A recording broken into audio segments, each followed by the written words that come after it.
Well, good Sunday morning. This is another episode of Residents First, and this morning we're going to be talking about family judicial court reform. It's a topic that Myrtle Beach SC News has covered religiously, for lack of a better word, ad nauseum almost. However, nothing seems to be getting done. As most of our viewers know, if you live in Georgetown County or Horry County, the court system is really a mess.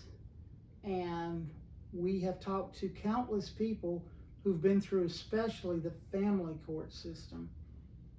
As most of our viewers also know, judges are picked in South Carolina by the legislature. Virginia and South Carolina are two states that do this. It's a peculiar process, seeing that most of the legislators, the representatives and the senators, are lawyers. So they pick a judge and then they go and try cases in front of those judges, which is kind of odd. But anyway, it's a system we currently have. A lot of states allow the executive branch, the governor, to pick the judges, and then after the judges are picked, the legislature has the right to look at and vet these, and pretty much the same way the Supreme Court does. Some states allow judges to run for office. Of all of the different methods that you can use for picking judges, ours is the most peculiar because it's really awkward for a judge to have a case tried in front of someone that appointed him that has the right to take away their judgeship. It's kind of a bizarre deal. But anyway, family court. We talked about family court. We talked about the bureaucracies involved, the guardian ad litem, the judge. And for those of us who follow our news, you know that you have more rights in criminal court than you have in family court. Today we're with Laura Parker. Good Hello. morning, Laura. Hi, thank you for having me. Yeah, it's great to have you here. It's a great Sunday morning. We've had a couple of hot days. Oh, yes, it's been very hot. And I know many of you today are going to get up, go to church, and spend some time with your family. Unfortunately, Laura has a story to tell us about that has been very hard. And Yes. so we're just going to ask Laura to tell you about her experience with South Carolina Family Court. And Laura, good morning. Good morning. Thank you so much for having me. Tell our viewers what you've experienced with South Carolina Family Court. I had an unfortunate experience with family court where I was given one business day to prepare to represent myself in family court because a ex parte and a emergency hearing was filed. And when you are served paperwork in the state of South Carolina, they give you a certain amount of days to respond. Well, the days start on the day you're served. I was served at 8 p.m. on Friday, which was the Friday before Memorial Day 2022. And I was served that Friday at 8 p.m. And I was to appear in court Wednesday at 9 a.m. Monday was Memorial Day. So I had Tuesday to not only appoint an attorney, ask any questions to prepare myself for trial, which I had never been in trial before. I've never even been arrested. And I called 12 different attorneys that day. I was not able to appoint any of them. If anybody has gone through the process in the state of South Carolina of finding an attorney, appointing an attorney, hiring one, it's very expensive, is it yes. not? Yeah. Well, it's not even the expensive aspect. It's that finding an attorney in one day is virtually impossible because attorneys have their own lives. Memorial Day weekend, Memorial Day, they're not answering their phone. They're out of the country. They're on vacation with their families. So I had no representation at 9 a.m. Wednesday morning when I went into family court because it was virtually impossible, or I would have had one. I understand that. We hear that that's a common complaint. Not enough time to prepare Yes. for court. Yes. So it's very tragic.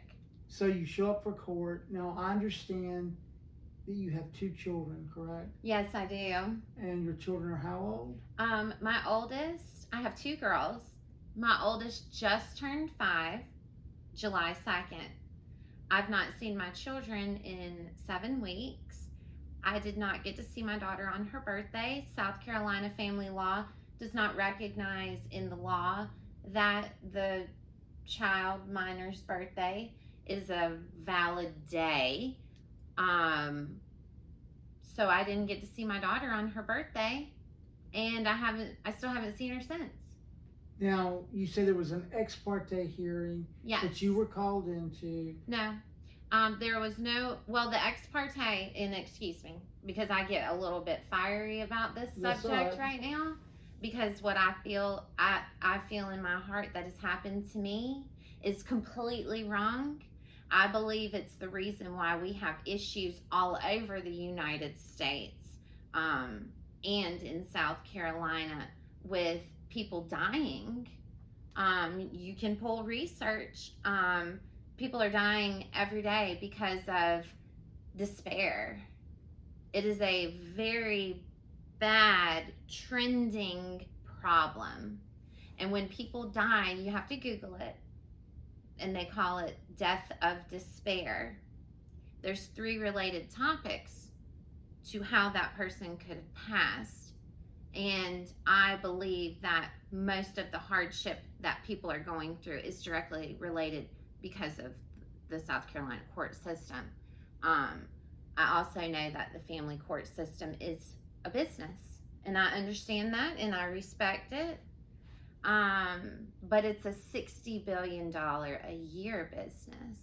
And who's primarily, do you believe, making the money on that $60 billion business? The South Carolina family court system. Correct. Just family court. Yeah, we're just talking family court here, guys. We're not talking criminal court. It's a $60 billion a year business. So, billion. Why did they call you in for a hearing? What exactly happened? Well, it was all hearsay. So, I've not been given the opportunity to defend myself yet, but because it's in court, maybe you don't want to discuss it, but yeah. But here's the situation.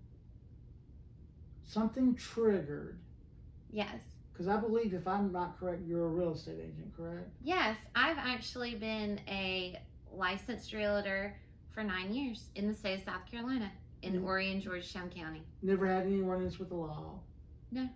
Your employer loves your work? Yes. Your clients that you sell homes to loves your work? I have the best clients. That's why I love selling real estate. So, I love my job, and I don't like to call it a job because most people don't like their job, and I love my job. So the South Carolina family court system, based on a complaint, had an issue with you. Yes. Is that accurate? Yes, that is 100% accurate. And because you didn't have enough time to find a lawyer, you showed up in court not represented by a lawyer. Yes, and completely unprepared. If you go to IKEA and you buy furniture, the least they do is give you an instruction manual as to how to assemble it. But when you go into family court, you are not given information for how to defend yourself. As far as I stood up in court and I asked the judge to be able to make a statement, and he told me that he didn't have time for that. And can we ask what judge that was, or is that something you'd rather not say? I'd rather not say. Okay. Yeah, because I've been told from different attorneys that, support him for why he did that. And I understand there's a process to everything, just like my job. There's a process to everything, right? However, I do not agree with the process for family court in the state of South Carolina. I was a business major in college, and I minored in finance. However, I wanted to major in psychology, but there was no major Right. because I went to Georgetown Tech. It's a technical school. Fortunately, being a South Carolina resident, being a graduate of Conway High School, I was given grants and different things. So I basically went to school for free. So I'm not going to complain, but I have had a genuine interest in psychology since I was 16 years old, and I have learned so much reading, not just internet articles, books where doctors go through and examine children. They examine the family as a unit. They examine the individual as a whole. It's family psychology. And there is extensive research that shows that when children are taken away from their mother, they endure trauma. And it's a trigger. And that trigger can be re-brought back throughout their entire life. And the thing that makes me sad is when I speak to people that don't know the research that I've read, and I don't fault them for this, but it seems like, the caveat is like the mulligan. It's like, well, they're young, they'll get over it. They're young, they'll get over it. Their minds are developing. They're not going to get over it. They're just going to forget about it momentarily. They've endured trauma. My children have endured trauma that they will carry with them for the rest of their life. And I am not okay with that. I believe that I should have been at the least bit given 30 days before I, as a woman, was welcomed into any court of law in the state of South Carolina. Now, I am going to reference women because I am a woman. I've had multiple other women that are friends of mine that have gone through something, not the same thing, but they lost their children and they died. They died because their children over the time were taken from them to an extent to where they did not get to see them anymore. Right. Were you surprised? How surprised were you to be called into family court on a level of 1 to 10, 10 being totally surprised? Well, I saw the writing on the wall. The surprise was the lack of preparation that the state legislature gives to an individual to prepare for a case that affects your household, your family, your livelihood, the children, my own mental stability. I am a full-time realtor, and I was working and doing my business, and I had the rug pulled out from underneath me under false allegations, and they were taken, and I have not seen my own children in 7 weeks, and I've not spoken to them in 5. So let me understand this, and maybe you guys can get a better understanding. You go into court on a Wednesday. Were your kids in your home prior to that, or had they already removed them? No, so no. You go into they court, were in my home, yes. So you go into court, a judge rules.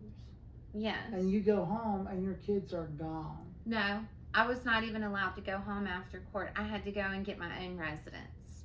So your home was vacated by you? My home was not able to be entered by me, or else I risked being arrested. Was your partner living in the home? Yes, and I have paperwork showing that I'm the sole owner of the residence. However, there's been lies. Got it. I understand. So one minute you're with your kids. Yeah, one day. The next minute you don't see them. And then the next day they're gone. For 7 weeks, 8 weeks? Our schedule of getting up in the morning every day, getting ready for school, getting ready for lunch, getting ready for dance, picking up, cooking dinner in the evenings, getting baths, going to bed. My entire schedule and my entire way of life has completely changed. And I was given one business day to prepare for it. So, there are going to be people out there, and this is natural and normal, Yes. that's going to say, well, Laura, clearly you did something. The law just doesn't do that. It's a very... No, hold on. Uh-huh. Because we've covered this ad nauseum. This is happening time and time again. Yes. And Laura's story is not the only one. If you follow our news, I'm not going to name the names today, but we've told you story after story after story, and they all sound like Laura's. But there are some people out there who's going to say, well, you must have done something horrible. Well, because I'm giving just the surface details. My family even is the same way. Laura, what did you do to provoke this, or what have you had going on? Honestly, between you and I, God is my witness, I was just being the best mother that I could. You knew how to be. And now there may be some lies out there that are out there, but Laura, I'm going to ask you these questions. You ever beat your children? Never. You ever abused your children? No. You ever neglected your children? No. Okay. So No. those are the kind of what I would call emergency precursors that a court should use, but those things did not exist in your situation. No, because we have been going through from 2020 to to present, even still, COVID. And while my children were in daycare, multiple times we would have to be quarantined because of COVID. 10 days. When you are quarantined twice in 1 month, it happened this year in the month of February, and you are the provider for your household.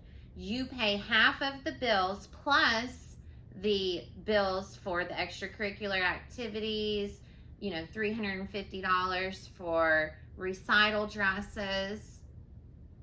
I was responsible to pay half of the bills plus groceries, social expenses, toys, the things the children wanted.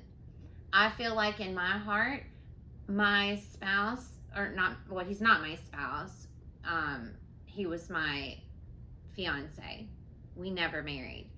I feel like he is not happy in himself because he's not figured out, boundaries and the way that he wants his life to be to make him happy.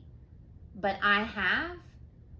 I took my business when I had one child and prior to having her, averaging around 2.5 million in sales a year, 2.3 million a year. And that's in real estate, so. Yeah, in real estate. And I'm just giving these numbers out, not because I'm trying to brag, but I was around the 2 mark, and I took that in 1 year to 5.1 million in sales with 2 children in tow, COVID, daycare, having them, not in daycare twice 1 month, that's 20 days of no work. No. Come on, babies, you're coming with me, and we're going to wear masks, and we're going to work. Because how do you think these lights get paid for? Right. That's how mommy is able to buy you toys. So the children would go to work with me, and my clients are amazing, and they welcomed them in.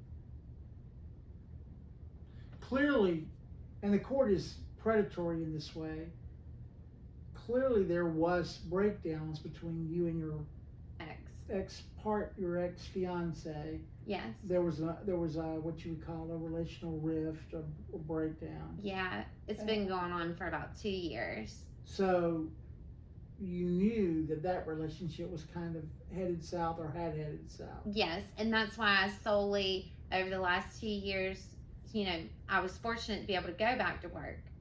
That is why I completely just gave myself to my job, because I knew that not only were things probably going to go sideways, but because of the way that he had abandoned me before, I knew that when he did it again, I would have no money.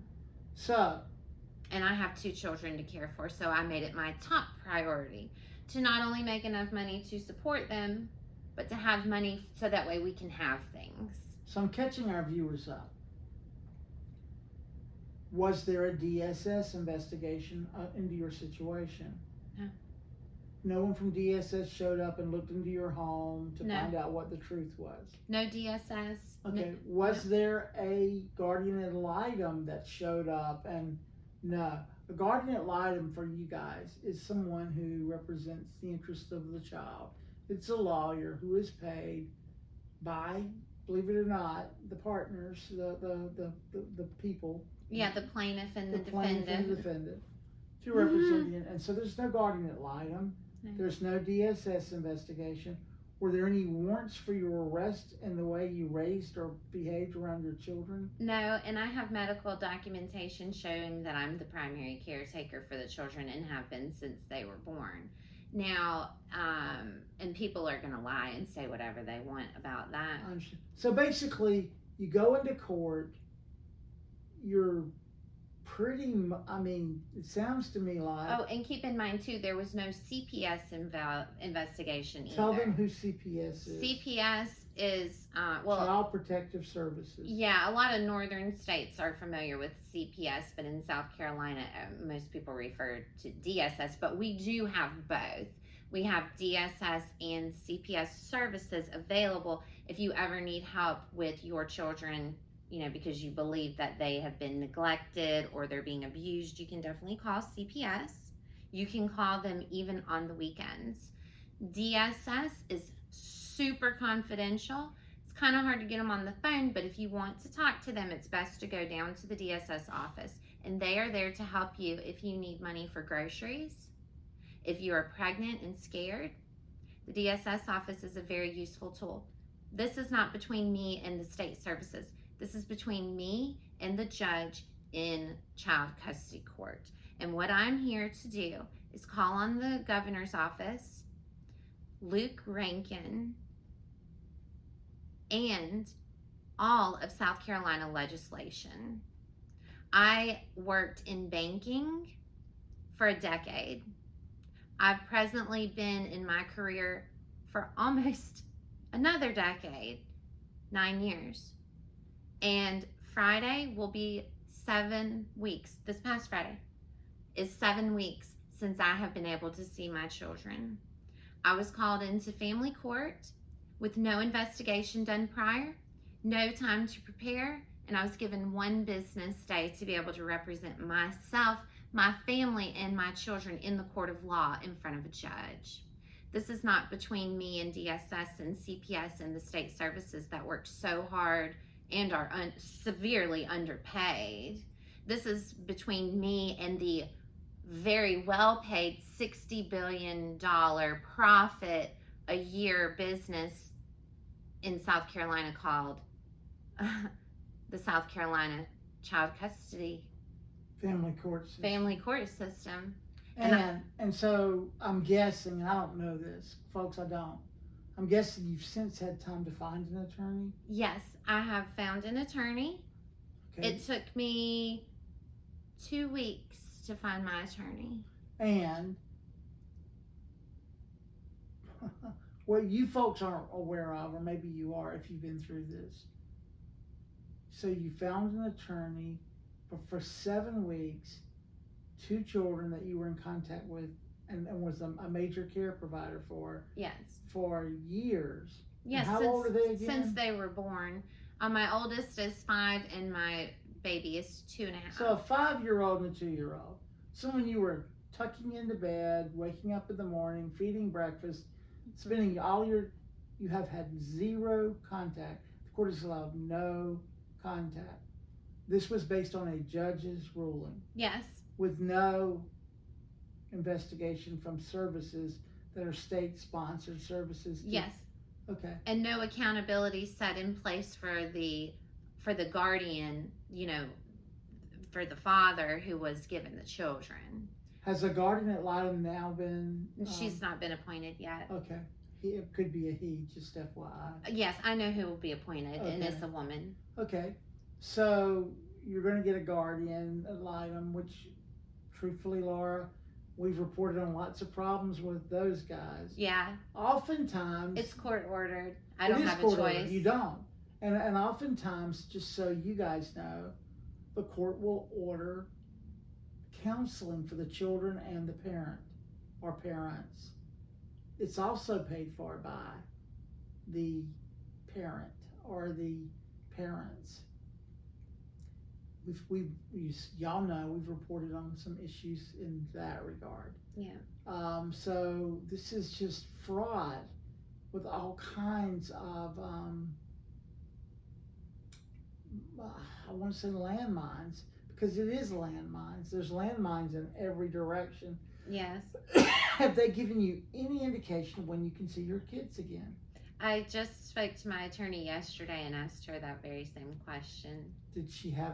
Do you have an answer you can share? You don't know. No, a lot of people think that we live in a modern world, but it's very much not a modern world. Well, this is not normal, and it's not, folks. I mean, there aren't as many people as we've covered, and y'all have watched us cover them. These people are models of society. We covered, the guy who ran against Rankin for Senate. I mean, Rankin made this his number one issue in his campaign. This is a model person, great family guy. And now we've gone through all these series of people we've covered. Does this feel American to you? No, it doesn't. Yeah. Were you surprised at how few rights you have in family court? Yes. You have more rights to my children than I do. I do. And let me say this, if I were a coach or if I were a city community leader, I could actually spend time with Laura's children.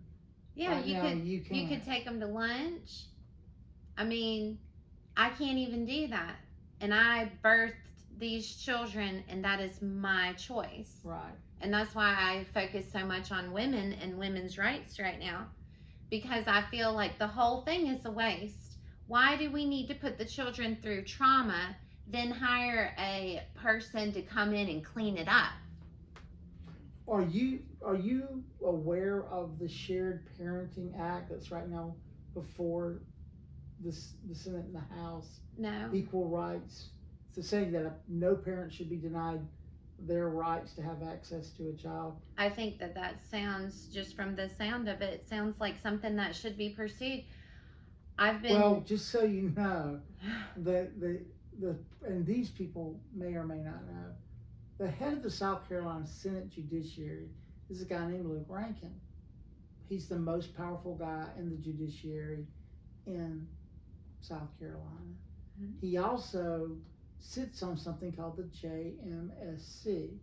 The JMSC is basically the Judicial Merit Selection Committee. That group picks our judges, and when I say they pick our judges, they screen them, they vet them, and then they put them before the House and the Senate to be voted on. However, 99% of their picks get picked.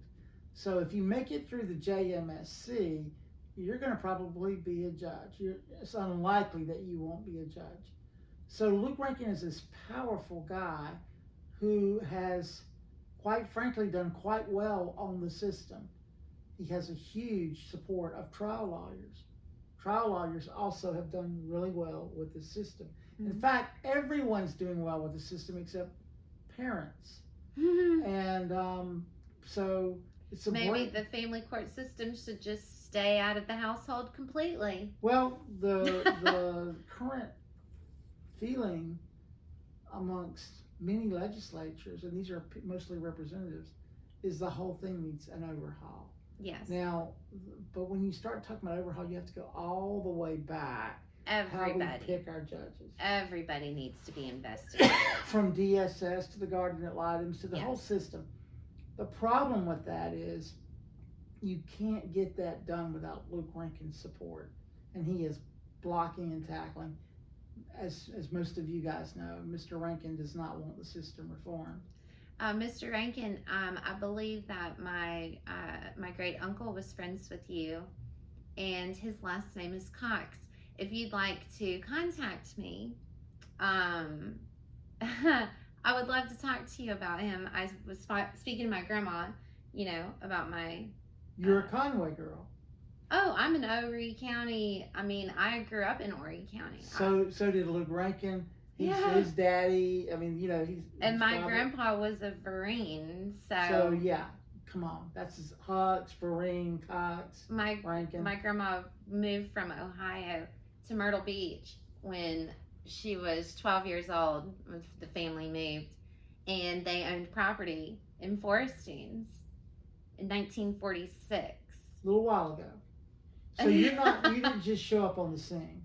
No, I'm a third generation native to Horry County, South Carolina, and I'm trying to be an upstanding role model to my children, but Luke Rankin took them away from me. And you have no access to them. And I have no access to them. And let me say this to you guys. No access means no influence. The one thing, when you take away a parent's ability to influence their children, to nurture, care, love, provide, to have access and influence, you're pretty much robbing that person of a part of themselves. Yes, well, because research is there. This family court, this is not new. There have been issues in family court and with the whole family system. I mean, there's research that goes all the way back to the 20s and the 50s. There's a whole 1920s and 50s. There's a whole and this new shared parenting movement right now. And this new shared parenting movement with a focus on mental health, so that way everybody is treated with respect for their boundaries as an individual. The research shows that a child can be fed, provided for, and cared for. And I have a screenshot of this. I'll give it to you. This is a PhD. The child can be cared for and still, because they're away from their mother, father, I'm the mother, this is my story. When the children are away from the mother, they still do not feel like their needs are being met because they experience something mentally similar to like a void in their life. Well, the term that is commonly used is court-appointed parental alienation. Yes. The court itself is alienating the parent from the child. And Laura, I commend you on your research, because what we've realized, we talk about our deepest needs. A child needs to have his talents realized. A child needs to be unconditionally accepted. Mm-hmm. A child needs to find purpose and meaning. His or her feelings should be validated. And those are the kind of things that parents can provide that courts can't. Sorry, court, I can't do it. What the court can do is it can excise money from the system and redistribute it into the hands of trial lawyers. That is a real injustice, but it is legally permissible in the state of South Carolina. Were you surprised in court at how few rights you have? Yes. Do you believe residents should have more rights as it relates to this system? Absolutely. Yeah. Absolutely. The professionals, I'm not going to quote this very powerful, it's Henry McMaster.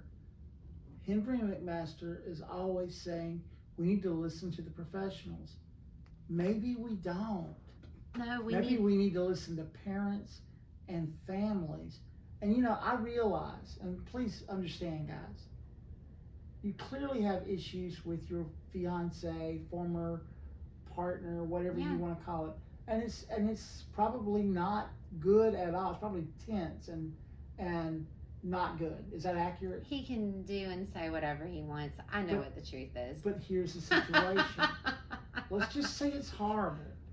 It is horrible, but should the courts then pile on by being predatory in a situation like this? Oh, well, I mean, if you can just walk in and pull a piece of paper off of the wall to have somebody involuntarily committed in probate court, you can go down to the magistrate's office and pull a paper and file and state that anybody owes you X amount of dollars. So let me ask you this. With no investigation done prior, and then you'll be served. I want my viewers to know where your heart is, because that's important. Oh, my number one priority. Oh, yeah. I'm going to ask this question. I appreciate Don't this. you want your children to have access to their father? Oh, definitely. 100%. Oh, yes. Hear this, folks. Here's a woman who's stating, I believe my husband should have access to their children, because fathers, well, he's not my husband, he's my partner. Her former partner. Yeah. Fathers are also important ingredients in this mix we call child development. Yeah. But you yourself believe that your rights were taken away from you. Absolutely. Without any thorough or even cursory examination. I mean, this is all about hearsay and documents passed and forward, back and forward in a courtroom. Is that accurate? Yes, and then once I was able to get on the phone with attorneys, that's when they defended the judge. Right. And that was where I had a hard time believing, wow, I'm going to have to give a attorney $6,000. And the attorney is asking me straight up, am I crazy? My mental health has nothing to do with anything. If anybody wanted to call me crazy, which I find highly offensive, or wanted to look into my background for my mental stability, go for it. I was prepared to walk in court and tell the judge that I would like their father to have this much time, and let's work out if you would like to have the children outside of that time. I'm only a phone call away. I was denied that. And typically, oftentimes the court will use issues like substance abuse, alcoholism, these types of issues. Yeah, they took my hair out of my head. They cut my hair out of my head. They did a DNA test, and they looked to see if you had any types of drugs in your system. And the whole test, it was a 12 hair follicle test. It cost $250. And it was court ordered. And can I ask what the conclusion? Yeah, we can post them on the internet. And your conclusion negative, all 12 of them. So we don't have a drug addict, we don't have an alcoholic, we don't have an abuser.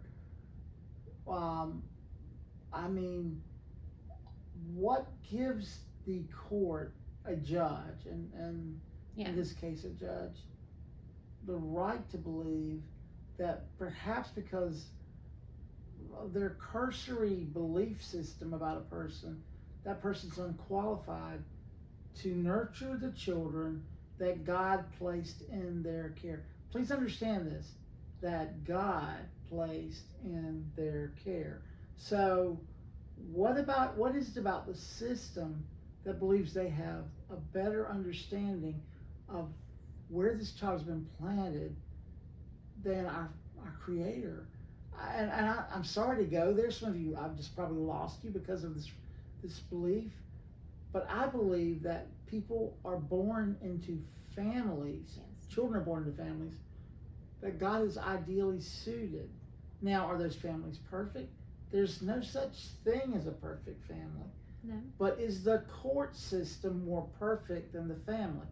That's a question that's worthy of asking. Is this malfunctioning, dysfunctional court system? And folks, we're going to put the links in. You're going to see all the good, the bad, and the ugly that we've covered. It's really dysfunctional. The system is very dysfunctional. What makes them think they're more functional than a family? And you say, well, David, this is no longer a family. It's still a family. It's still a family. It's a family that has a father that is disconnected and terminated, and a mother who's disconnected and terminated that part of the relationship. But the children are still there. They're foundational. Right. So with that said, would you have rather ended up in criminal court? In criminal court, you would have had the assumption you'd have been presumed innocent until proven guilty. Yes, I would have rather been tried as a murderer than Is have there my any children taken away from me. is there any presumption of innocent until proven guilty in family court from your experience? No, there's not. You're basically guilty from go. Yeah, I could stand up right now and shoot somebody on camera, and you have the proof because it was on camera, and I will still be innocent until the judge proves me guilty. And you have that presumption when you go into the courtroom. But when you go into family court, whatever the judge rules that day, that is the law until you go before the judge again. So all the allegations made against you are presumed as true, and they're going to be held over your head until you are able to go into court. And it might take a year until you're able to go into the court and defend yourself properly. So, and most of these people, this tension is so high, and I can feel it. Most of these people are looking for the happy ending, the mom and the kid, and the happily ever ending story. But it's let me say this though. Yeah. You don't have any idea when you'll see your kids again. I don't, and that's the thing, is the happy ending is I'm focusing on I'm a woman, and I have 2 girls, and I will see to it that my 2 girls do not have their children taken away from them like mine were. Now, any men, that's your business. Nobody's denying the man. The woman who's the mother and the primary caretaker has been denied of her children under false allegations, and I have 0 rights in court right now, and probably not until maybe Christmas if I'm lucky. Okay. So, the good news is you do have a lawyer right now Yes. representing you.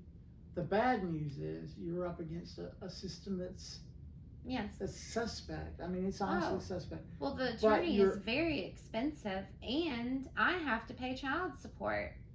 Yeah, and which is another weird thing. So, long story short, the happy ending for you will be when you're allowed to have access back to your children. Yes. And Has there been any, and I'm asking this because of these guys, has there been any discussions for any reasons about your kids being put up for adoption? No. By the court? Oh, Lord, I hope not, because the court will take them right away from us and we'd never see them again. Yeah, so that's another issue, just FYI. But so here's the deal. How long can a judge keep a parent from a child when the parent holds down a steady job, has no drug history, owns a home, has been a good provider? Have you ever had any run-ins with the law in family matters prior to this? No. I've So never been arrested. No. So, first of all, it took a lot of courage to come on here, because this is the hot seat. And I wanted everyone to get a good look at this, because so many people can't believe, Laura, they can't believe this is happening in America. And when we cover these stories, they go, well, this couldn't happen in America. Folks, it's happening in America. It's happening in Georgetown. It's happening in Conway. It's happening right here. And if you read our articles, it's common. It's not uncommon. What's uncommon is when the court doesn't have all this drama. What's uncommon, we're the first to confess when we run a story like this. There's usually tension between the 2 parents. There generally is. Mm-hmm. That exacerbate things. But should the court become predatory and financially predatory just because 2 adults decide that the marriage no longer works, or the relationship no longer works in your case? Mm-hmm. Should the court become predatory? Because the predatory practices of this system, they bleed you dry, they drain you emotionally, they take you they give you despair. And I can tell, I sense you have a strong faith in God. Yes, I do. And I sense that you have a strong faith that God's going to get you through this. Yes. What you guys can do, first of all, we need judicial family court reform in this state. So what can we do, David? Well, in 2024, Luke Rankin's up for re-election. Vote in the primary. Don't wait till the general. He'll already be in. There is no Democratic Party in Horry County. If you don't vote him out in the primary, he's going to be your senator again. Or, if you don't want to go that route, hold him accountable for reforming this system. You've heard Laura said, look, Luke, I'll be happy to sit down with you and talk to you. I haven't seen Luke willing to do those, to have those one-on-ones. Well, I'm not very shy. I was growing up, but I'll talk to anybody. So I just thought I'd throw it out there. You're probably the seventh person that's come on our news program and wanted to speak to Luke about this. Yeah. He's responded to no one. Oh, Just that's so you know. unfortunate. Well, it's unfortunate because he has so much power in the judiciary. And doesn't look out for the little ones that You that know, fell down. He doesn't want to help pick them up. He's divorced, so you would think that Oh yeah. this would be something close to his heart. But it's not an issue that he's willing to invest a lot of capital in. Well, it's hard when you're in a situation like you are Luke Rankin, or you're a South Carolina attorney and you have children.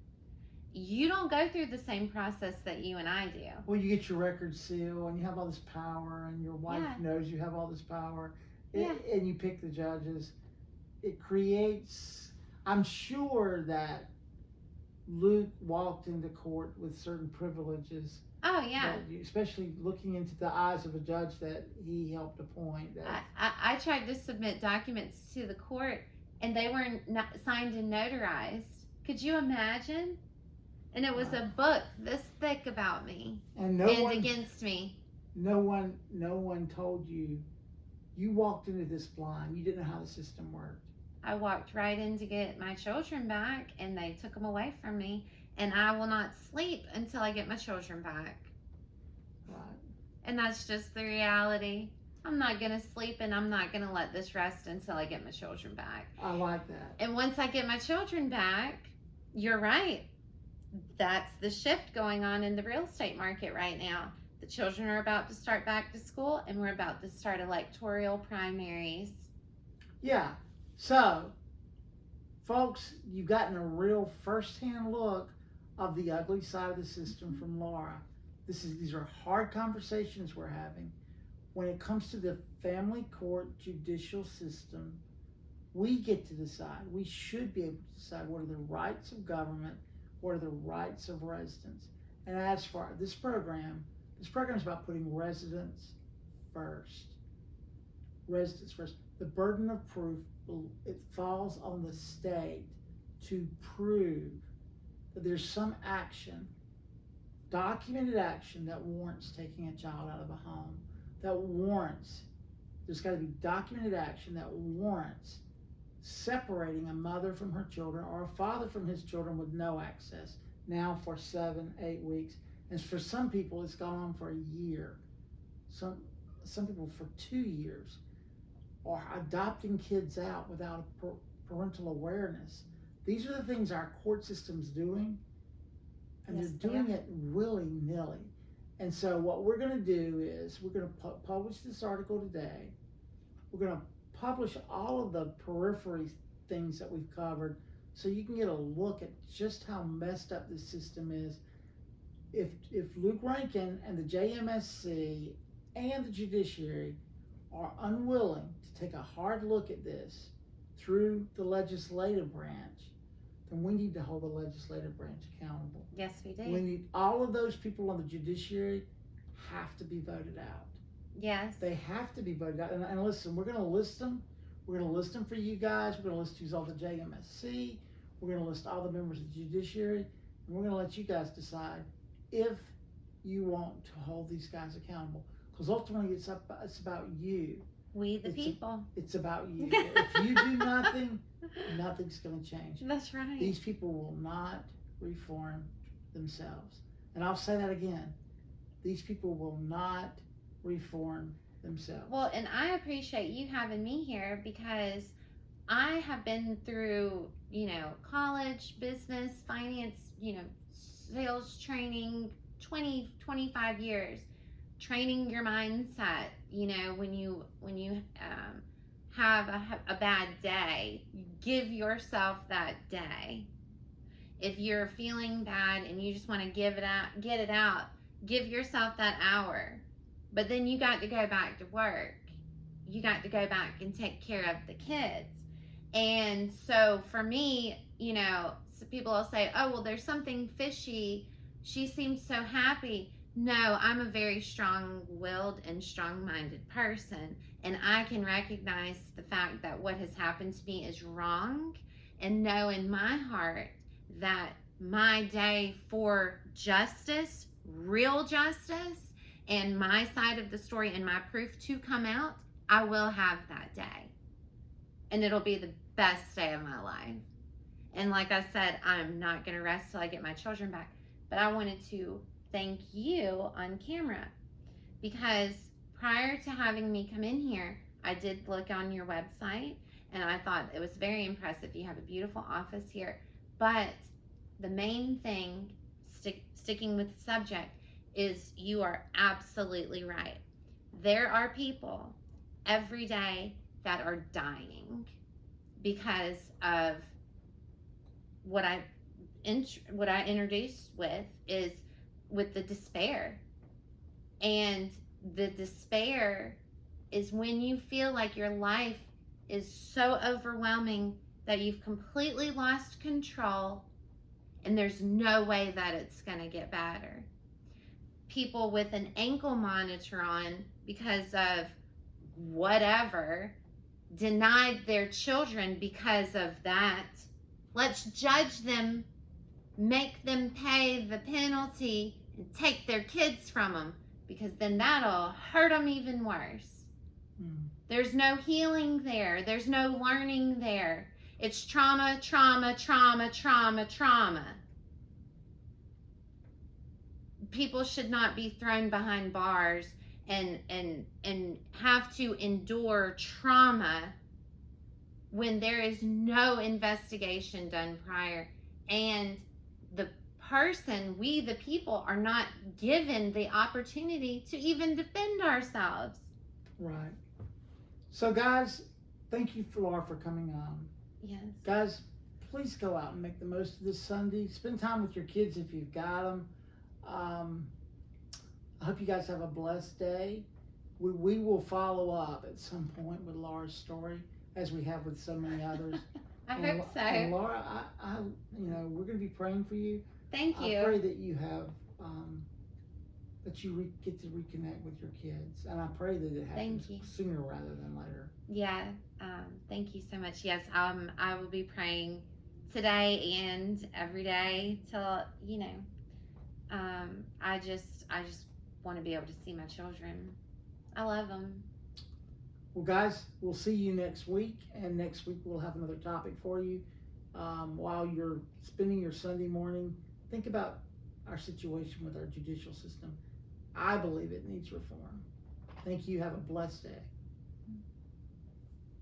1, 2, 3, and that's it. Whew, that was intense. I know this is intense for you. I'm so sorry you're having to go through that.